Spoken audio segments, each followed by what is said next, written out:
My dad chose my sister's housewarming over walking me down the aisle, leaving me to rely on my grandparents for support on my wedding day. For a very long time, I have always known that my parents love my oldest sister, Vicky, more than me. She was the planned child, while I was the result of an accidental pregnancy just 10 months later. They probably didn't even want me, but decided to keep the pregnancy anyway. My mother's parents had passed away before I was even born, but my dad's parents were very much alive, so they took on a significant role in my upbringing. Grandma and Grandpa were the constants in my life, providing the love and support that I often felt lacking from my own parents. I remember so many instances when my parents would leave me behind with my grandparents and only take my sister for trips. When I was young, I didn't mind because it was fun living with my grandparents, but as I started to grow up, like when I was 6 or 8 years, Oldie realized just how unfair this was. But my problem wasn't just with my parents, it was also with my sister, Vicky. While I harbored no ill will towards Vicky, I couldn't help but feel like an unwanted addition to the family. She knew that as well and made me feel like a stranger every day in my own home. She would always compete with me for everything, be it about grades, attention from our parents, or even the smallest accomplishments. It felt like a constant battle for validation, and I was always on the losing end because my parents preferred her, always. As a result, I would feel really inferior, and we never quite saw eye to eye. Our relationship seemed more like a perpetual contest, with her consistently coming out on top. On one occasion, she wanted to be friends with a group of girls, but because she was nerdy, she was afraid to approach them. One of the girls and I had art classes together, so she introduced me to the rest of the group, and we all would hang out together. Vicky was so jealous of this that she made my parents talk to me about including her whenever I was hanging out with them. I tried to fight, but my mother called me selfish, while my dad said she was my sister and I should look after her. Begrudgingly, I agreed and introduced Vicky to the rest of the girls. Now, Vicky doesn't really have a lot of friends, so she can come off as overenthusiastic. She would constantly try to impress the girls in our group, often coming across as intrusive. Despite her efforts, she struggled to find her place among them, and the awkward tension between Vicky and the other girls was always palpable. For example, one of the girls had a crush on a guy, so Vicky took it upon herself to approach the guy and let him know that the girl liked him. He laughed because he was not interested and went and told everyone about it, which embarrassed the girl. After this, the girls told me very firmly that they didn't want me to bring Vicky with me to our hangouts, so I agreed. However, Vicky wasn't having it. She threw a tantrum when she found out that the girls wanted nothing to do with her and went to our parents, insisting that I should not hang out with these mean girls either, since I was her sister and I should stand up for her. I refused and told her that it was her own fault that they didn't want to be friends with her. But my parents, as usual, supported her. They lectured me about how Vicky had no ill intentions and that I should try to convince the girls to forgive Vicky, but that if they didn't, then I should cut them off too. I refused and put my foot down. I liked hanging out with them, and unlike Vicky, I wasn't going to jeopardize my friendship in any way. I told my parents that I had had enough, and it wasn't up to me to find friends for Vicky. My parents were pissed and gave me the silent treatment for weeks, but I am glad I stuck to my guns. This group of girls has continued to be my friends till today, and are basically like my sisters. I have cried with them, laughed with them, and shared some of the most meaningful moments of my life. However, at that time, it was really hard for me to stand firm in my decision. There were moments when doubt crept in, when I questioned whether I had made the right choice in prioritizing my own happiness over what they wanted. This was not the only reason Vicky grew to hate me. There was also another incident involving a boy. She had a crush on a guy, and I had no idea about him. He and I would sit together for some classes because we were friends. He tried to ask me out for junior prom, but I declined politely since I was already going with someone I liked. Later, when Vicky found out, she made a huge scene and cried about it, telling my parents how I always take things she wants and that I was knowingly flirting with the guy for months. She called me a bunch of nasty words that no one should say to their own sister and told my parents how she wished I was not her sister. My mother sided with her, telling me how it was wrong of me and that as a sister I should respect girl code. I tried telling them that I wasn't even interested in the guy and had declined his invitation, so she was free to ask him if she wanted. But Vicky refused to let it go. Looking back, I think she knew the guy would have rejected her anyway, so she just wanted to take her frustration out on me since he asked me instead of her. Once, my dad took me out for ice cream, telling me that he wanted to spend some father-daughter time with me. Now, this never happened, so I was really pleased. However, he started asking me a bunch of questions, like if my boyfriend and I were being careful, if my boyfriend came from a good family, or if we ever did drugs. I was taken aback by his line of questioning and asked him what he meant by all this. This is when my dad revealed that Vicky had been making up stories and telling my parents for months that I was doing drugs and drinking alcohol with my boyfriend. This was a complete lie, and I showed my dad my phone for him to verify that Vicky was lying. Later, when my dad confronted her about all the lies, she tried to justify that no one our age just hangs out with a guy, and that I was hiding things from everyone. I was so pissed that I yelled at her for trying to make unnecessary drama and told her that it wasn't my fault that she had no one to date, but that she needed to keep her nose out of my business. Vicky didn't like it and punched me. This happened out of nowhere since she had never been physically violent before. My nose started bleeding as I fell down on the ground, clutching my face in pain. My parents rushed me to the emergency room, and all the while, they were pleading with me not to file a police complaint against Vicky. They kept saying how it would ruin her life. While I was sitting in the back seat clutching my face, Vicky didn't even care, nor did she apologize. Later, when the nurse asked me about the incident, I told her the truth, and she called CPS. My parents were furious with me for involving CPS, viewing it as a betrayal of family loyalty. In their eyes, Vicky's actions were dismissed as a mere accident, an isolated incident that should not warrant such drastic intervention. They pleaded with the authorities, insisting that Vicky was not a danger to me and that her actions were out of character. In the end, Vicky was let go, but they warned my parents that they would keep a close eye on our situation in case any other accidents happened with me. As you can imagine, Vicky was really shaken up, and so were my parents. Later, my parents told me that they were disappointed in me for trying to ruin my sister's life. My mother started to cry and told me how I was tearing the family apart by involving outsiders. My father's disappointment was palpable, his words heavy with reproach as he questioned my decision to escalate the situation. I told him firmly that I wanted Vicky out of my life, and they agreed. I did feel guilty involving the authorities, but for the first time, I felt safe in my own house. Once Vicky had been formally warned, my parents had a separate conversation with her, and since that day she stopped talking to me altogether. I very much prefer this over her constantly hovering around me or trying to insert herself into my life. When my grandparents found out about this incident, they asked me to pack my bags so I could live with them for the remainder of high school. They informed my parents, who did not protest much, so I left to live with my grandparents. Unlike at my parents' place, I felt safe and loved here. The remaining days of high school went well, and I made lasting memories with my friends. My parents never once visited me or called me throughout all that time. I knew they were happy with their beloved daughter, so I never tried to contact them, even though it hurt me that they could so easily discard me like I was nothing. When I was graduating high school, my parents only showed up to cheer for Vicky. They didn't even congratulate me or approach me, and it felt like I was just a stranger to them. However, my grandparents were there and scolded my parents for being so blatantly obvious about their favoritism. I don't know what my grandfather told them, but my dad later approached me awkwardly and congratulated me. Later, I found out that I was accepted into a good college with a full scholarship. I was so happy about it because I was dreading asking my parents for any financial help. I informed my grandparents about this, and they offered to take me out to a nice restaurant for dinner. After dinner, my grandmother posted pictures of me on her Facebook account, writing a long caption about how proud she was of me for being such an exceptional student. Our relatives soon found out about it and chimed in, congratulating me. I guess some of them might have reached out to my parents, who had no idea about all this.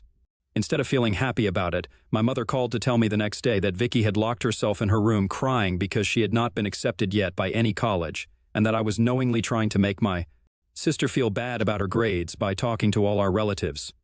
She told me how this was all my fault because I was apparently depressed after the CPS incident, and I had pushed her into bad grades.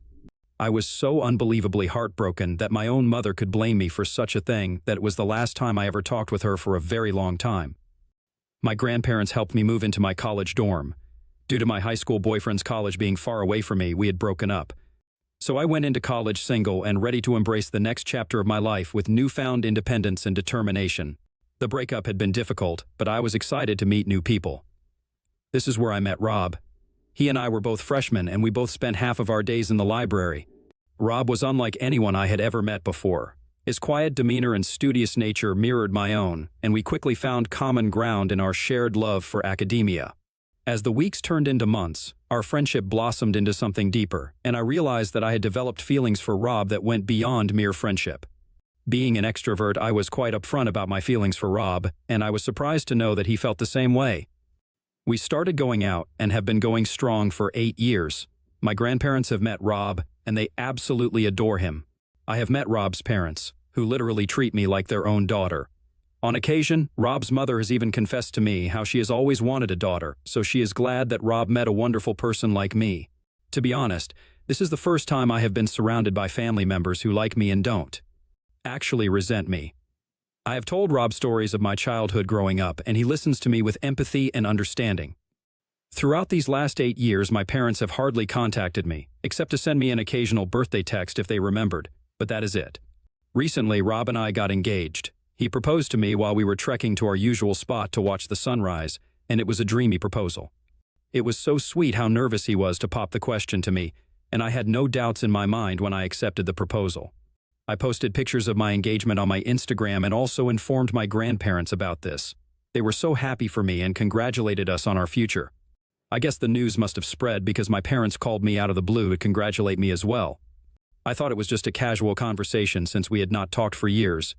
They asked me about my life, my job, and my apartment before my dad asked straightforwardly if he could walk me down the aisle. I was taken aback by his sudden question since just a few moments ago, he didn't even have an idea about which company I worked in. I told him that I had not thought about it yet, and my dad told me how it would be embarrassing if I didn't ask him and others would question us about it, so it's better if he walked me down the aisle. I scoffed and told my parents I didn't even know if I was going to be inviting them to my wedding, since we had not been in contact. But this pissed my parents off. My mother started to tell me how disappointed she was by my response, emphasizing the importance of family and tradition. She went on to tell me how they would always be my parents no matter what, and that I should let bygones be bygones. Part of me was tempted to listen to my parents and accept my dad's offer because I did want our relationship to be mended, but another part of me hesitated, wary of opening myself up to potential disappointment and hurt again. However, I was going to be entering a new chapter of my life in a few months, so I told my dad that he could walk me down the aisle, and he seemed overjoyed. Now, during the wedding planning, I reached out to my high school girlfriends, who I had always stayed in touch with despite the physical distance that had grown between us due to our careers. I told them how I wanted the gang back together and that I wanted them to be my bridesmaids.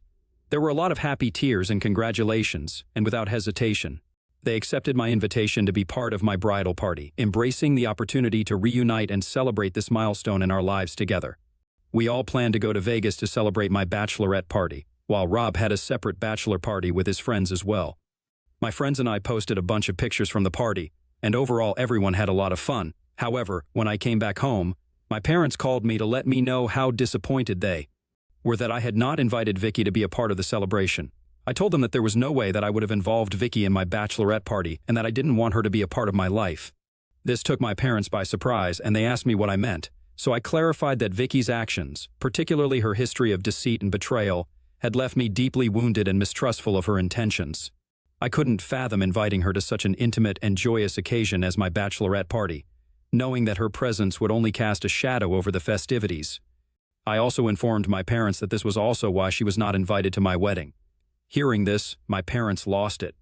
They went off about how I had no right to exclude my sister from my wedding, and how it was my duty as her sister to include her in such important events. They told me that Vicky had been looking forward to meeting me after she found out that I was getting married. I was confused and asked my parents what gave her that idea, since we had not even talked to each other for such a very long time. But my parents brushed my concerns aside, saying this is not how sisters behave with each other. I understand where you're coming from, I told them, but you have to understand that my relationship with Vicky is complicated. After everything that's happened, I just don't feel comfortable having her be a part of my wedding. She has not even once apologized to me for everything she put me through. However, as usual, my parents ignored my words. My mother kept saying how she wanted what was best for the family, and that inviting Vicky wasn't a big deal anyway. My dad insisted that our relatives would talk about why my sister wasn't invited, and that this would cast a negative light on my wedding. However, I knew better than to yield to their demands, so I did not relent to them. I told them that I was okay with people talking behind my back and questioning my character as long as I was surrounded by people I liked and trusted during my wedding. My mother then asked if my fiancé would be okay with this and went on to tell me how my in-laws were going to judge me for being so unbelievably cruel as to exclude my own sister from my wedding. I laughed and informed my parents that my fiancé and in-laws knew about my family dynamics, and none of them would even care if Vicky was present or not. They urged me to reconsider, emphasizing the importance of family unity and forgiveness, but I remained steadfast in my resolve. unwilling to compromise my own sense of well-being for the sake of appeasing others. In the end, we agreed to disagree, each of us holding on to our own perspectives, and my parents told me how they needed to think things over. We ended our conversation there. I did inform my grandparents about this as I felt a bit guilty for standing up to my parents, and they completely had my back. My grandparents told me that I should not force myself to invite anyone I didn't want there, and that my parents were, as usual, trying to guilt-trip me. Since this conversation, I have been feeling a bit better about my decision and got distracted with my wedding planning since my wedding is fast approaching. Last week, my dad called me to let me know that he had thought long and hard and that he and Mom would no longer be attending the wedding. Before I could even react, he went on to say that this also meant that he would not be walking me down the aisle.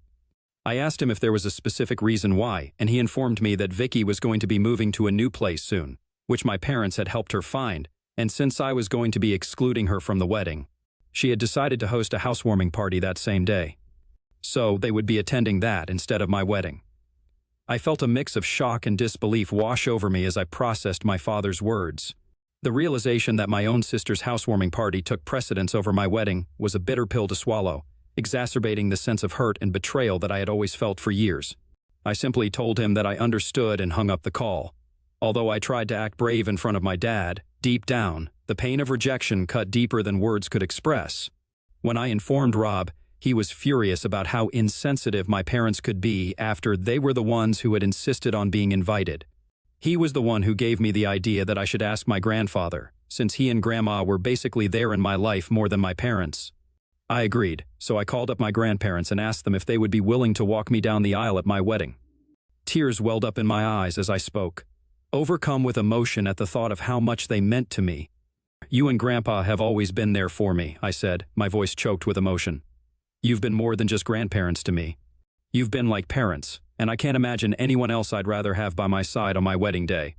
My grandparents didn't even hesitate before saying yes. They told me how honored they would be to walk me down the aisle, and unlike my parents, they would not disappoint me. Their words reassured me, and in that moment, I felt a profound sense of peace and contentment wash over me.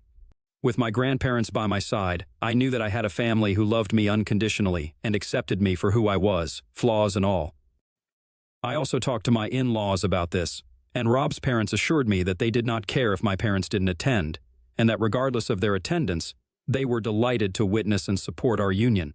My wedding is in 2 days, and today I woke up to several missed calls from my dad. I called him back, thinking it was an emergency, and when he picked up, he asked me if it was true that my grandparents were walking me down the aisle. I told him yes, that was true. Then my dad went off about how disrespectful this was, to have asked my grandparents. I reminded him how he was the one who had declined to come to my wedding, so I didn't see why he was so upset. My dad went on to yell at me about how he and Mom were just trying to make me see the wrong of my ways, and that they thought that by declining the invitation it would teach me a lesson. He went on to say how it was he and Mom who had raised me and paid for my food and education, so my grandparents had no right to replace him. I tried to reason with him, explaining that my grandparents had been there for me in ways he and Mom never were, but he wouldn't listen. He also told me how I had done nothing but alienate everyone from me, and this was all my fault. Since this conversation, I have been wondering if I really did something wrong here. AITA, for asking my grandparents to walk me down the aisle? Update 1. Wow, I did not expect so many people would comment on my post. I have seen a lot of advice and suggestions on how I should approach this situation. I do agree that I need to cut off my parents permanently because their constant back and forth is exhausting and is starting to affect my mental health. I don't want them in my life when they have consistently shown me that Vicky is always their first priority. My parents are indeed selfish, and I have known that for a long time. However, how can a child just stop loving his or her parents? It's much easier said than done. It's very difficult to actually do it. However, for my mental peace, I have no choice but to do this so I can enjoy my wedding tomorrow. Update 2. Sorry for the lack of updates this past month, but I have been quite busy since my wedding. First of all, yes, my wedding went quite well with my grandparents by my side as I walked down the aisle. Despite the absence of my parents, I felt a deep sense of joy as I exchanged vows with Rob, committing to spend the rest of our lives together. My girlfriends and I danced the night away, and I can't begin to describe how important it is to stay in touch with your childhood friends no matter what, because sometimes they are your chosen family. During the reception, I did feel a twinge of sadness at the realization that my parents were not there to share in this special moment.